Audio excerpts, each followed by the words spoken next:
Hi, this is Kerry with Denver Gun Classes. And today we're going to take a look at a gun. This is the Baretta 9mm. It is the PX4 Storm. It's a subcompact, so it's going to be a smaller gun. It's going to be pretty good for concealed carry if that's what you're looking for. If you're looking for something for target practice, this is going to be really fun at a range, 30 feet. You're really going to still be accurate with this. In fact, I have a target right here. This is my grouping, this is my wife's grouping at 30 feet with the Baretta 9 PX4 Storm. So 30 feet, this thing still has some really good accuracy to it. And because it's nice and small, it is easy to carry. Now, you can pick this up at gun stores or discount places for about $540 to $550. Some of the other stores, more local stores, are going to be $560, $570. So you're sub $600. Now, fortunately for us, we actually bought this in June of 2013, actually the last day of June. So it came with two 13-round clips, which is really nice. Now in Colorado, you can only get 10-round clips. It's actually fairly difficult to put 13 rounds in these things. The spring is very, very tight on the bottom. It's real easy to load it up with 10. We did go to the range and we did manage to load it up with 13 in each. Those last three are really difficult to get in. Fortunately, it does come with this loader helper. I'll strip off one of the snap caps here. I haven't mentioned this in other videos yet. Whenever you have a gun like this, actually any gun, you should buy snap caps. Now these are the A-Zoom. Some people really like these, some people don't care for them that much. It was the only thing that was available here locally, and I wanted to get them right away when I got my wife this gun. This actually was bought for her. And snap caps are fake bullets, and in this case the A-Zoom have kind of a softer plastic insert there, so that makes it really safe to dry fire, and I'll get more into that in a little bit. So I'm loading this up with nothing but snap caps. I have no live ammo here, so this goes on the back. Make sure that one's pushed in, and when you push it down, it gives you enough room to slide another round in. Now, as you're getting started, you can also then pull it up and get that little hook on the back of the shell, which will help push it in and seat it, or you can pull that off and slide it back. Either way works. My wife prefers to pull it off and push it back. I prefer the double press and seating it. Whatever works for you.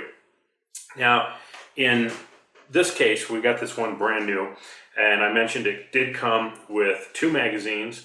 It also came with a replacement back and front here on the grip, so you can customize a little bit. I actually can't tell the difference by looking at them, so I haven't tried swapping them out to see if one is going to work better or not. But let's get into the gun itself. We are cleared, and there's no one on the camera side, so I don't have to worry about that. But I am going to kind of show here a little bit, see if you can see. The sights have little white dots on them, making it real easy to get sight alignment and sight picture with it. It's very easy to hold, and it has some nice safety features. Let's go ahead. So I've got it racked open. So I slide it in. Actually, I'm going to talk about one more thing before I get there. One magazine was standard. It's got the blunt end on it. This one has a little pinky stop. So when I'm holding it, my pinky rests really nice on there. Otherwise, it actually goes underneath. It's very kind of uncomfortable. But with this one, oh, that's so nice. For a big-handed person, if you can get these magazines with the little drop-down pinky guard, well worth it. Okay, so now we've got the snap cap in here with the action back. Now, as soon as I release this, it is going to chamber that round. Okay, so now the round is chambered and the gun is ready to fire. Notice that the trigger's back. And on the safety, which is on both sides here, we have a red marker telling us, and I can feel it, that the trigger is armed, everything is ready to fire.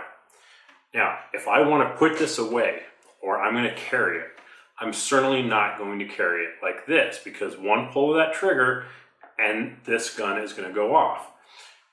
Now, what I like about this Baretta is the decocker. So now I'm on the red. If I move this down here, I'm going to do it from the back side, I'm going to pull that down. Now you saw the hammer fly up and strike, right?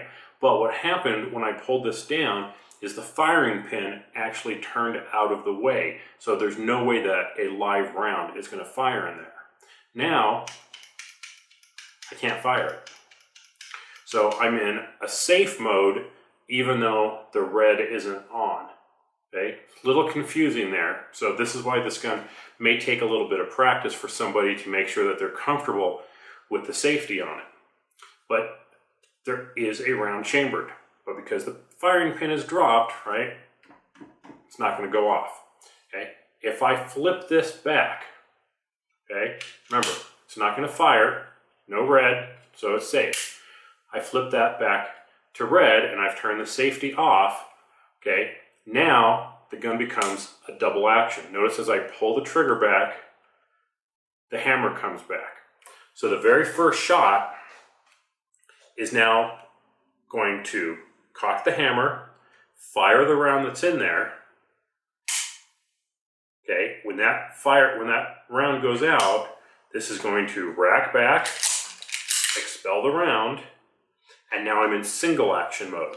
So now my trigger is going to be a little more touchy, a little less pull on it because the hammer is all the way back. And now I can repeatedly fire semi-auto, bang, bang, bang, bang, bang if I want. So that's a nice kind of safety feature in that when I'm safed, I'm completely safe. I'm drop safe, I'm trigger safe, the gun's safe to work with. I flip it back, I'm in double action mode, I fire it, it racks automatically, and it arms the gun, and I'm ready to continue firing. Why is this good? Because I can have that safety off. Now, and you have to pull all the way back for this to fire. Now, the way you should carry it, safety on, so trigger safe, bump safe, and you have it in your holster, you know, wherever you have it, maybe in your shirt. As you pull it out, you flip that safety off and you're in double action mode and you're ready to take action. So it allows you to unholster, acquire your target, and be ready to go with just a flip of that safety. Okay, don't need to fire it, everything's good. I flip back to safe mode and the gun's perfectly safe. So what like I said, what I like, cost, it's a good quality, it's a good price, good quality gun. I mean, Berettas, there's a reason why the military and a lot of police use these. Many of them are going to use the full frame version. This is the Sub-Compact, so a lot of detectives are going to use this. It's going to fire. Period. It's going to fire. When they tested it against all the other alternatives out there, the military and most of the police stations, police departments, went with Berettas because they work. They're very, very reliable. It has a very different feel to it from a Glock. If you like Glocks, power to you. I love Glocks. Absolutely love them. Have nothing against them. The Baretta was got for my wife for something that she can use for protection, that she can get to easily, arm quickly, and defend herself if need be. So in that case, this is a really good gun.